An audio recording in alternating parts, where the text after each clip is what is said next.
비상장 주식에 투자를 하면 소득공제를 받을 수 있다는 것 알고 계십니까? 반대로 수익이 나면 세금도 일부 내게 되는데 전략을 잘 짜면 수익률을 높일 수 있는 기회가 되기도 합니다.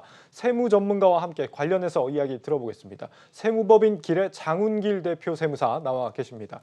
세무사님 어서 오십시오. 네, 안녕하세요. 안녕하세요. 그 비상장 주식을 팔 때도 이제 수익이 나면 양도세를 내야 되잖아요. 네. 근데 얼마를 내고 어떤 식으로 세금을 좀 신고할 수 있는지 궁금한데요.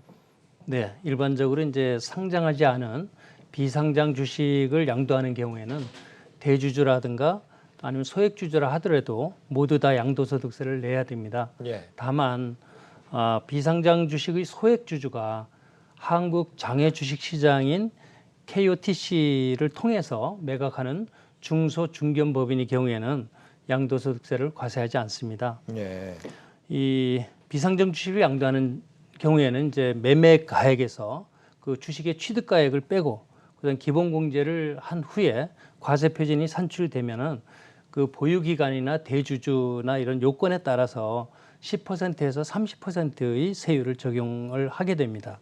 예. 여기서 중소기업 그 주식이면서 대주주의 이제 요건에 해당하는 경우에는 그 과세 표준이 이제 3억 원을 초과하는 경우에 3억 원을 초과하는 경우에는 25%의 세율이 적용되고요. 예. 3억 원 이하인 경우에는 20%가 적용이 되고 저기서 말하는 과세 표준이라는 게 이제 양도 차익을 말하는 예. 겁니다. 예. 알겠습니다. 그리고 이제 소액주주인 경우에는 이제 10%를 이제 과세를 하게 됩니다. 예. 그다음에 이제 신고를 할 때는 그 주식 양도일의 그 반기 말부터 이제 2개월 이내 주소지 관할 세무서에다가 신고를 하면 되겠습니다. 세무서에 신고를 하는 거군요. 네. 그러니까 KOTC에 상장된 주식의 경우에는 소액주주라면은 이 양도세를 안 물다는 예, 안 내도 얘기고, 됩니다. 그리고 네. 다른 주식은 대체로 이제 차익이 클수록 오히려 세율이 더 높다고 봐야죠. 높다. 예, 네. 이렇게 보면 되겠네요. 그리고 뭐 보유 기간을 짧게 가져갈수록 더 세금이 높은 거고, 그렇죠. 네. 예, 중소기업이 아닐수록 더 세금을 많이 내야 돼요. 중소기업은 더 혜택이 있다고 중소기업은 더 보면 혜택이 있고, 되겠습니다. 알겠습니다.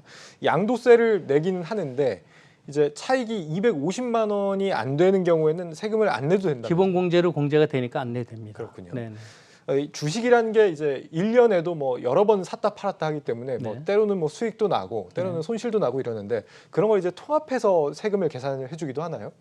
네, 가능합니다. 지금은 이제 2020년 지난해 1월 1일 이후분부터는 국내외 주식 투자로 그 손실이 발생됐을 때 그 세부담 방지를 하기 위해서 국내외 주식을 예. 전부 손익을 통산을 허용하도록 되어 있습니다.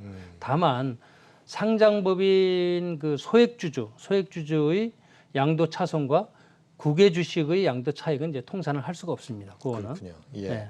알겠습니다. 비상장 주식 투자를 하면은 이제 소득공제 혜택을 받을 수 있다라고 하는데 올해 기준으로 하면 뭐 최대 얼마까지 받을 수 있는 겁니까? 네, 이게 중소 그 벤처기업 등에 이제 출자나 투자를 한 경우에는 예. 투자 금액이 이제 3천만 원 그 이하인 경우에는 100%를 다 이제 공제를 해주고요. 예. 3천만 원을 초과하고 5천만 원 이하의 경우에는 70%를 이제 공제를 해주고 그다음에 5천만 원이 초과되는 경우에는 이제 30%를 이제 투자액에 따라 공제를 좀 해주는데 다르군요. 예. 종합소득금액의 50% 한도 내에서 이제 공제를 할 수가 있습니다. 이 소득공제 혜택을 주는 건 아무래도 이제 중소기업들에 대한 어떤 투자를 독려하려는 그런 목적이겠죠. 그렇죠. 예. 중소벤처기업에 대해서 한해서 이렇게 해주고 있습니다. 그러면 이제 소득공제 혜택은 중소벤처기업에 투자할 때만 있는 건가요? 그 외의 기업 현재는 중소벤처기업에 예, 투자하는 경우에 그렇군요. 이렇게 해주고 있습니다. 알겠습니다. 앞서 설명한 이제 양도소득세 말고 우리가 통상 주식을 거래할 때는 증권거래세라는 걸 또 일반적으로 내게 되지 그렇죠. 않습니까? 예.